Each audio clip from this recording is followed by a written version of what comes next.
There's a lot of problems at Melbourne Footy Club. This has been a disastrous 12 months. The footy club's had a season from hell. There's a scenario that could unfold in round coming up where they finish the round in second last position. Melbourne have been pathetic. They're getting beaten at the contest, on the spread, their forward line structure is a mess. It's been unbelievable. Fourth to 17th on the ladder. An extraordinary set of numbers, 72 entries the D's had today for 6 goals. They're unrecognisable, Gary, from a brand point of view. We don't know what their brand is anymore.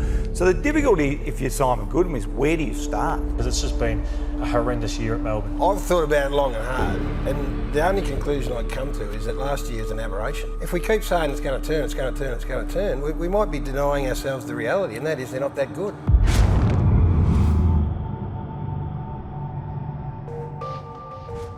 The Melbourne Football Club has endured 55 years of pain, and 2019 was no exception. Today, just 2 days after the AFL Grand Final, the players return to the club for the first time to hear from Coach Simon Goodwin about the off-season ahead. It's fair to say, boys, by the end of last year, we were in hell. But right now, with that, we're going to get given a golden ticket in a whole range of different areas. When I talk about a golden ticket, I'm talking about advantages in the competition. The first advantage you get is this time right now.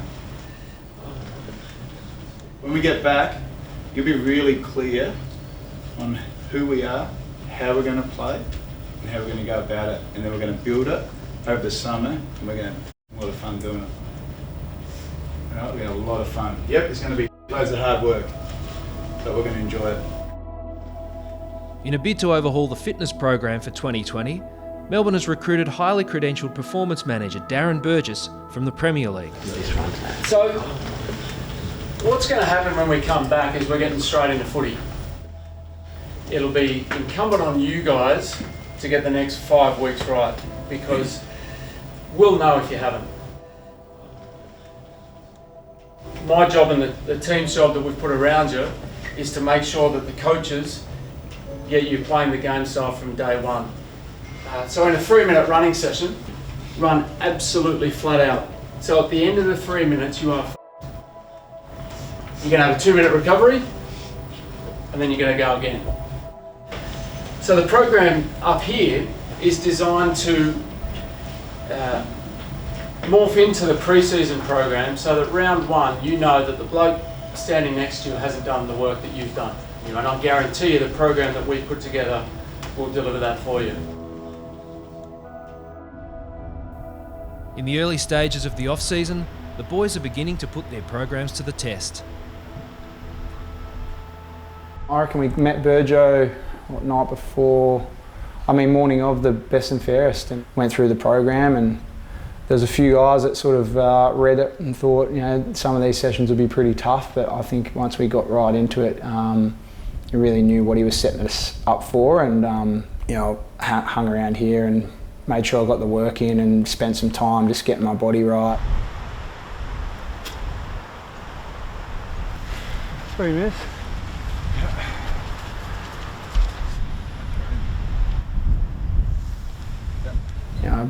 We haven't really put a foot wrong, and we're taking it sort of day by day, week by week at the moment. That's all we can do.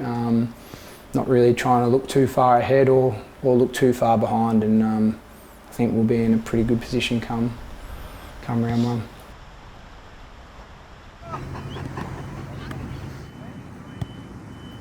The first couple of sessions back always the hardest, getting that base fitness back, but Darren Burgess put together some pretty nice programs, so he's got the boys working hard early, which is good.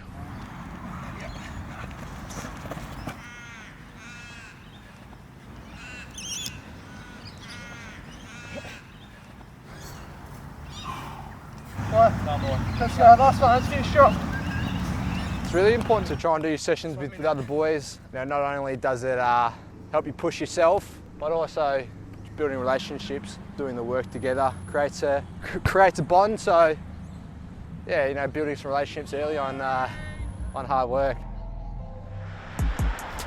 2, 1, and we're away. Push.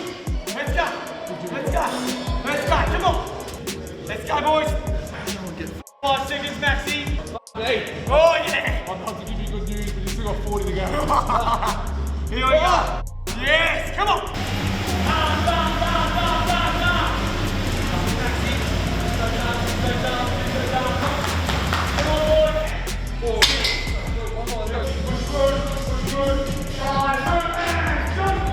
Go, Jim.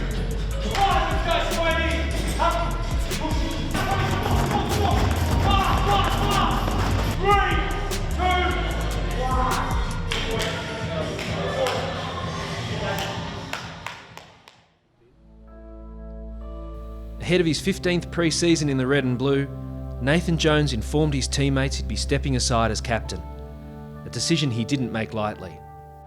I'd been sort of dwelling on that decision for a while. If we went right back, I was like, yeah, there was contemplation of whether I should continue to play, and was my passion still there? I think physically I always felt like I was capable, but I think last year really broke me down mentally. And come the end of the season, I just had a lot to think about. Anything else, Chunk, you want to say? Yep.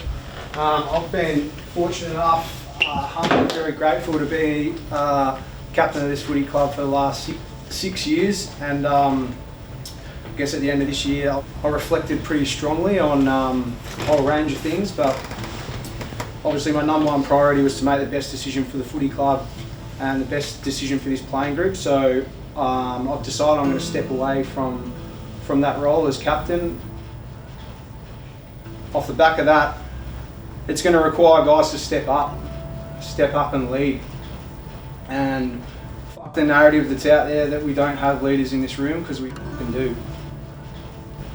But you've got to have the balls and courage to step up and help Jack, help me, help Max, help Nev and the other guys that have been driving this club for a long time, because if we're going to make change, I think that's what's going to take. Because I don't want to be back where we were last year. I shared with you at the end of the season how much last season broke me, and all I want to do is enjoy playing footy again.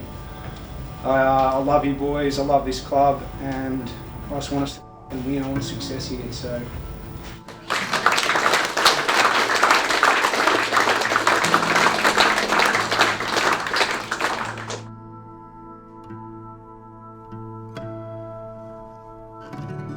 I was obviously nervous telling the group, or there was a whole range of emotions. I've been very honoured and privileged to, I guess, hold that position for a long time now. And but for me, it was almost like a rebirth, like being able to shed some of the weight.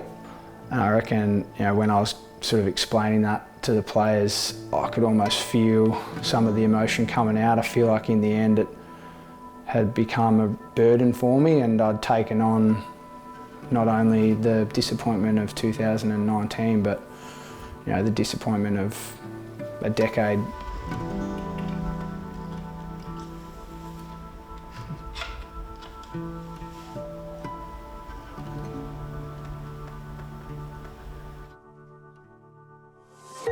Next week on To Hell and Back, the hard work begins as the boys return to the track, but one injury-riddled demon remains on the sidelines. Meanwhile, a troubled star looks to keep his career alive.